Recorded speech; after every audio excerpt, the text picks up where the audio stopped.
Hi friends, எல்லாருக்கும் good morning. காலையில் தோசை அடுப்பில் இருக்குது. இந்த காய்கறி எல்லாமே ஆர்டர் பண்ணி வாங்கியிருந்தேன். வாழைக்காய் எத்தனை வாழைக்காய் கிடச்சிரும் பாருங்கள். 4 வாழைக்காய் கிடச்சிருக்கு. அடுத்து ஒரு புடலங்காய் கிடச்சிருக்கு. இது என்னன்னு எனக்கு தெரியலை, உங்களுக்கு தெரிஞ்சுன்னா சொல்லுங்கள் இது பேர் என்னென்னு. அடுத்து கத்திரிக்காய் 1 2 3 4 5 கத்திரிக்காய், ஒரு பெரிய வெள்ளரிக்காய், 4 வலதுனங்காய் கிடச்சிருக்கு, 3 உருளைக்கிழங்கு, அடுத்து 2 கேரட்டு, 4 தக்காளி, வெண்டைக்காய், மிளகாய், சீனரிக்காய் இதெல்லாமே போட்டு தந்திருக்காங்க. இந்த காய்கறிகளும் 100 ரூபான்னு வாங்கியிருந்தேன். கொள்ளாமன்னு சொல்லுங்கள்.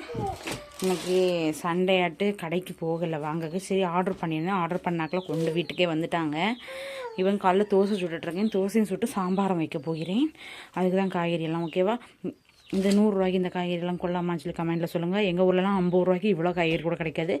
ஒரு 2 கத்திரிக்காய், ஒரு வலதங்காய், ஒரு வாழைக்காய் அப்படி கிடைக்கும். இது கொள்ளாமான்னு சொல்லி கமெண்ட் பண்ணுங்கள், கமெண்ட் பாக்ஸில்.